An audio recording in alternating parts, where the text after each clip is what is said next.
Hey everyone, Dan at Bushcraft. Well, since I talked to you guys last, we got about 10 inches of fresh snow where I'm standing, and more even up higher. I left my truck down by the road and just took off cross country this morning, across the creek. It's back here behind me, and headed up a hill. And I want to test out the water purification, water gathering parts of our small last-ditch survival kit, and maybe make some pine needle tea or something in the process. So for our little kit, which is right here in the camo pouch, we have the Sidekick straw from Hydro Blue, so I can drink straight out of the creek. I open this end up. I got a little charcoal filter in this end, and then the regular filter inside, so I can hydrate right at the creek after I break the ice. It was about 19 degrees. And for hauling water, we got our aqua pouch. Good test for this to see, because it's so cold out here. It hasn't gotten brittle at all, but hauling water back. And should our water freeze in here or snow, I should be able to put this close to a fire. And I also have our little tinfoil bread pan that we keep folded up inside the kit. And so I have a couple options here. Obviously, if I put this next to the fire with snow in it, it's going to melt rather quickly. And so if that's my only water source, I'm nowhere near a creek, I can melt snow in here and just start adding it to the bag till I got a full bag, and drink some warm water out of here, have backup hydration, use the filter if I think the snow's unclean. So we're going to try these components out this morning. So our first one is going to be a trip down to the creek to get water in our aqua pouch. So let me pause you guys for a minute while I grab that, head down to the creek with you. Bear with me, we're going down a hill, and this might be rough going. And you can see I got a fire going back up here behind me. So I've got warmth to come back to if I need it. All right. Well, I'm heading down a hill in the snow, and I gotta find a place that I can get down to the creek fairly easy without stumbling.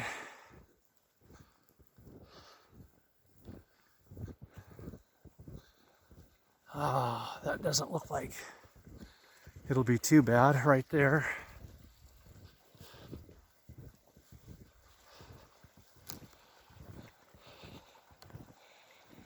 All right. Let's pause you guys for a moment. All right, I got the creek right behind me.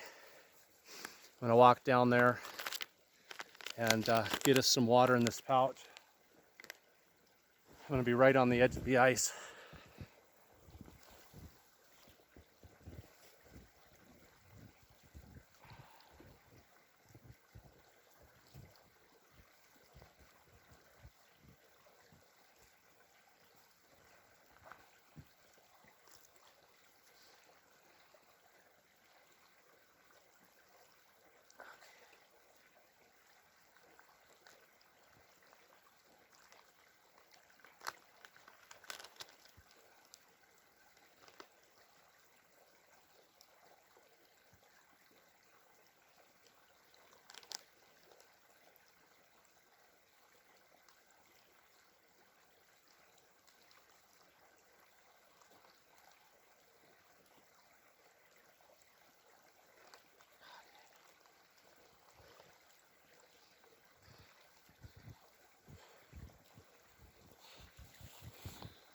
So I might suggest, if you're out here doing this, that you have your fire going like I do before you ever start down for water, because as you see the ice floating in there, I had to break through the ice to get it.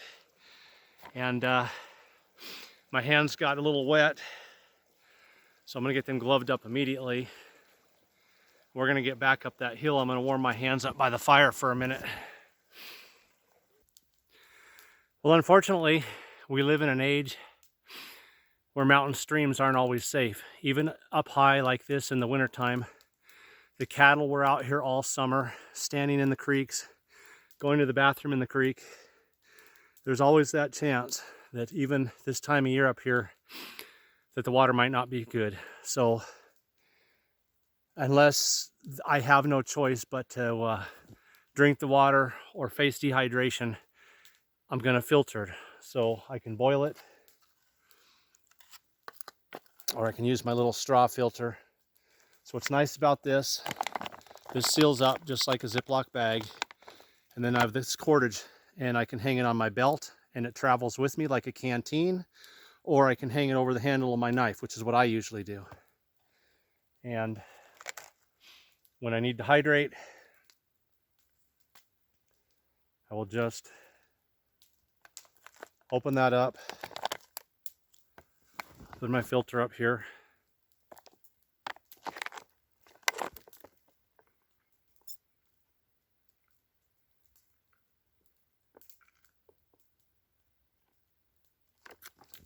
Wow, that is cold water. Tastes delicious. I don't know if you can see in the bottom there's quite a bit of sediment in the water. So I guess the creeks are running high underneath the ice, so they're stirring up a lot of silt and stuff. So if I needed to, I could strain this through my bandana, but I need to get hydrated right now. This is the only water I've got right now.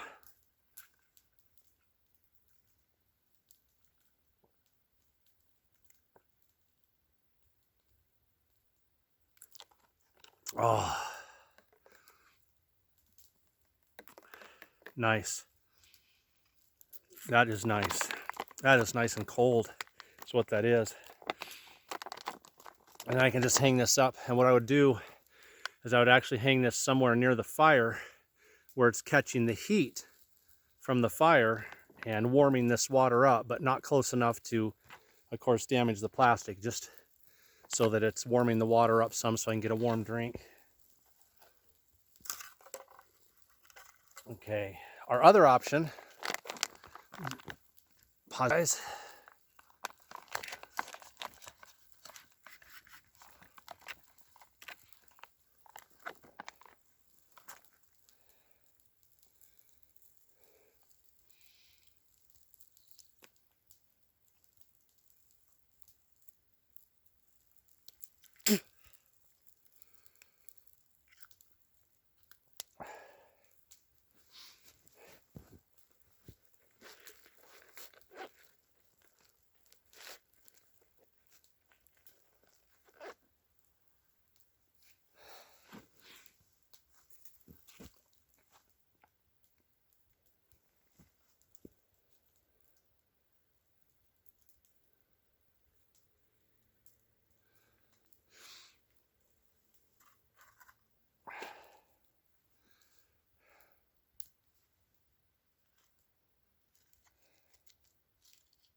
All right, and what I've done is I pinched the back of this and made like a little handle.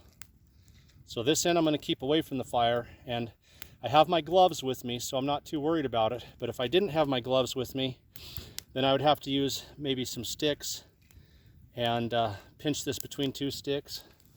I'm going to set this right up here on, it's actually sitting on top of some coals and right next to the fire. And I'm going to get that water pretty close to a boil. I may even let it boil lightly for a little bit and have some tea. In fact, since I didn't run the water through a purifier, and as I'd mentioned earlier, if the water was already purified, good clean water, I wouldn't worry about bringing it to a boil. I would just warm it for the tea. But since it hasn't been purified, I'm going to go ahead and bring it up to a boil. Just let my needles soak in the water as it boils and gets warm. So I'll pause you guys for a bit. So what I did is I have these hot coals here. I put 2 small limbs underneath the tin foil to elevate it a little above the hot coals. And then I set it right on top of those. So there's hot coals underneath of it. And then I have the fire right up next to the back end. So the water is actually already starting to steam and lightly bubble.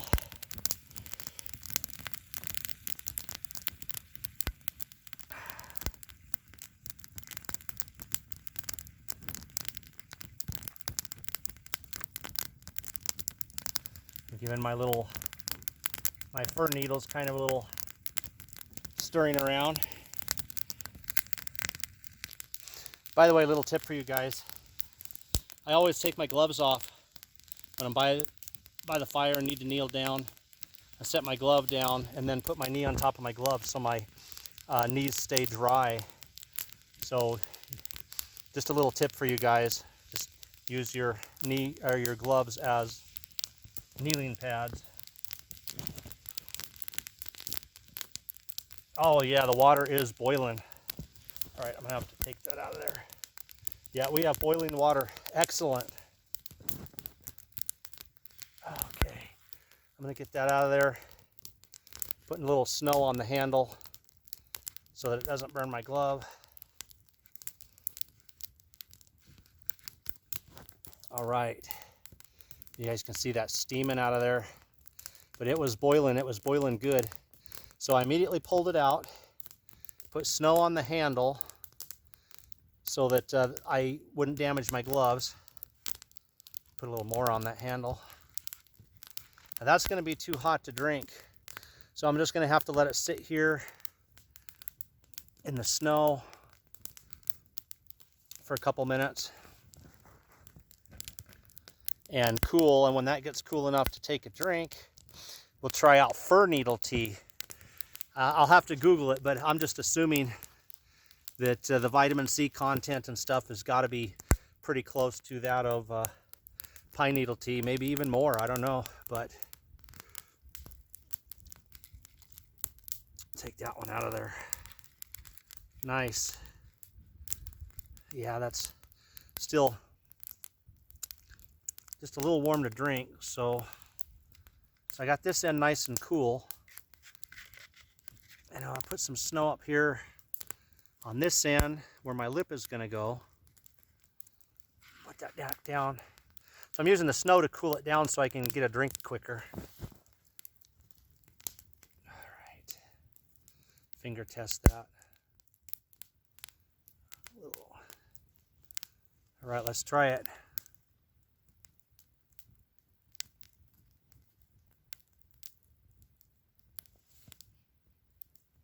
Not bad. Tastes actually the fir needle tea, my first one, has a much milder taste than the pine needle tea. The pine needle tea has got a pretty powerful taste to it. I can definitely taste the fir needles, but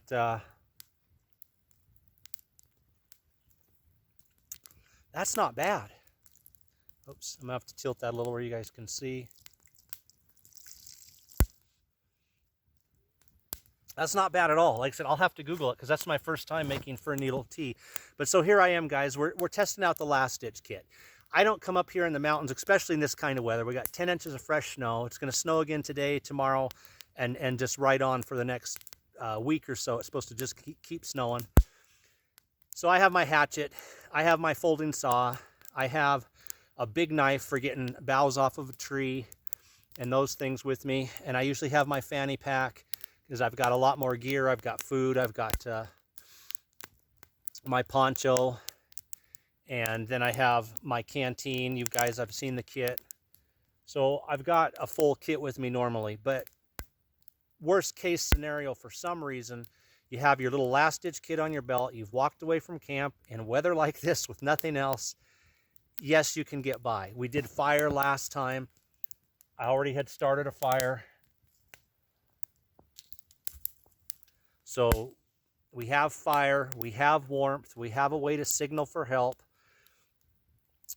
We have a little water filter, we have a little carrying bag, bring water up from the creek or melt snow in it. Build a little tripod, set it right here, catch the heat of the fire, melt snow in the bag. I've got drinking water, and I've got a backup way to boil it, and I can put a bunch of pine needles, fir needles, or whatever else I might find. I might find some other things in here or around here to boil up so I can get a little bit of nutrition.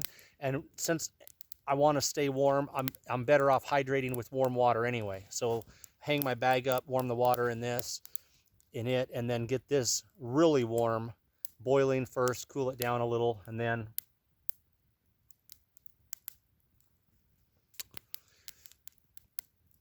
have warm water with a little bit of nutrition in it to hydrate.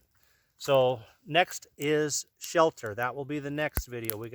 All we have for shelter in our little kit is our survival blanket, but we also have our Swiss Army knife, which is a saw to get some poles. We have our sheath knife as part of the kit. So we'll see what we can do out here for shelter on the next video. Let me give you guys a quick look around and then a heads up about this Wednesday. So we'll see you guys where I'm at. Like I said, I actually followed an elk track. So if you look in front of me, that's my trail right there coming in. And I got on an elk track right here. And so going right up on that hill is an elk track that was made this morning. So I followed him around in here a little bit. And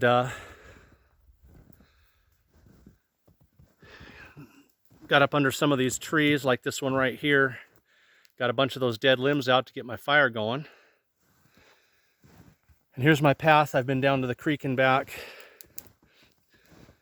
And you can see the creek sitting down there. And give you guys an idea if you can see my tracks down through there. Like I said, there's a good 10, maybe even 12 inches of snow in some places that I've hiked through. All right, everyone, if you haven't seen it yet, please watch last Wednesday's video when I introduced the brand new for 2024, just released on January 1st, AK8 from Architect Knives.